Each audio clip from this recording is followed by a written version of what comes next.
फोड़ा क्या होता है, कैसे बनता है, इसके कुछ कारण के बारे में, लक्षण और इलाज के बारे में भी हम जानेंगे। वैसे तो फोड़ा किसी भी मौसम में निकल आता है, बट बरसात और गर्मी के मौसम में कुछ ज़्यादा ही देखने को मिलता है।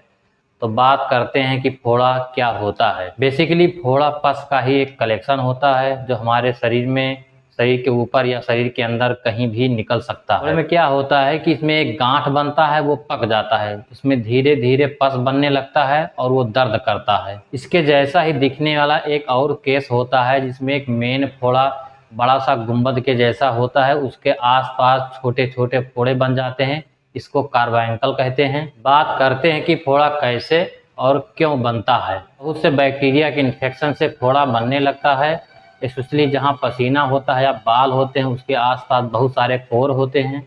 पसीने की वजह से बैक्टीरिया वहाँ ग्रो करते हैं और इन्फेक्शन फैलाने लगते हैं। इन्हीं पोर्स के थ्रू बैक्टीरिया हमारे हमारी स्किन के अंदर प्रवेश कर जाते हैं, जिससे वहाँ भी इन्फेक्शन फैलाते हैं। तब हमारा इम्यून सिस्टम एक्टिव होता है और WBC वहाँ पहुँचकर बैक्टीरिया को डिस्ट्रॉय करने लगते हैं। और इन्हीं सब के चक्कर में वहाँ एक घाव बन जाता है, उसमें पस भरने लगता है और फिर यही धीरे धीरे बड़ा होकर फोड़ा बन जाता है। बेसिकली बात कर लेते हैं पस के बारे में कि पस में एक्चुअली में होता क्या है। फोड़ा बनने से उसमें से बहुत सारे डेड बैक्टीरिया, कुछ WBC इम्यून सिस्टम के सेल्स और डेड टिश्यूज आदि सब मिलकर पस का फॉर्मेशन करते हैं। यानी कि पस में डेड सेल्स, बैक्टीरिया और इम्यून सिस्टम के कुछ सेल्स होते हैं। अब बात कर लेते हैं कि फोड़ा बनता क्यों है, इसके कुछ कारण के बारे में जान लेते हैं।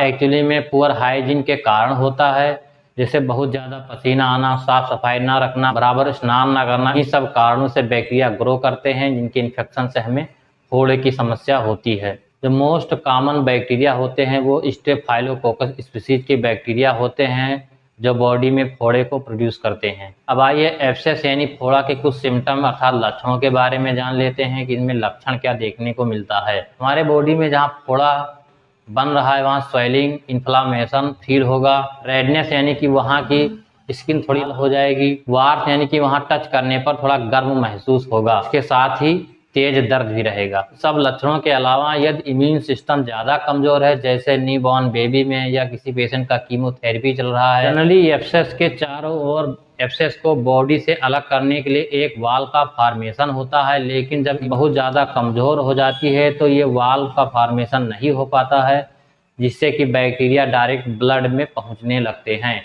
जिससे कि पेशेंट को बुखार भी रहने लगता है और वोमिटिंग भी हो सकती है। अब हम जान लेते हैं डॉक्टर्स के द्वारा दिए गए ट्रीटमेंट्स के बारे में कि फोड़े में क्या ट्रीटमेंट दिया जाता है। फोड़े के ट्रीटमेंट में 2 प्रोसीजर होते हैं। पहला पस को बाहर निकालना, तो दूसरा एंटीबायोटिक्स को देना।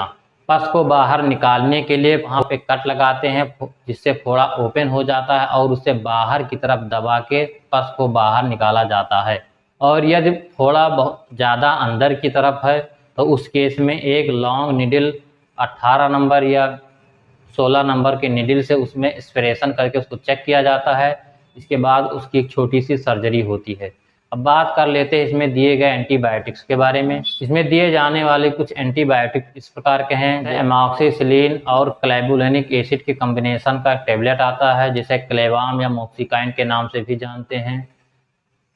दूसरा है सेफेक्जिम, जिसे जीफी, महासेब इत्यादि नाम से भी जानते हैं, तथा सिप्रोफ्लॉक्सासिन जैसे सिफ्लॉक्स, सिप्रोबिट, इन तीनों में से किसी एक को दिया जाएगा। इसके साथ ही एज सिम्टम कोई पेन किलर जैसे एसिक्लोफेनेक, पैरासीटामॉल या जीरोडाल एसपी के नाम से टैबलेट आती हैं। इस कॉम्बिनेशन का कोई भी नाम से मेडिसिन दे सकते हैं। यदि इन एंटीबायोटिक्स से फ़ायदा नहीं मिल रहा है तो वहाँ पर सिफ्यूराज़ाइम टैबलेट दे सकते हैं, जिससे फ़ायदा होगा। वीडियो को यहाँ तक देखने के लिए थैंक यू। ऐसे ही और वीडियो देखने के लिए हमारे चैनल को सब्सक्राइब कीजिए तथा बेल आइकन को प्रेस कीजिए।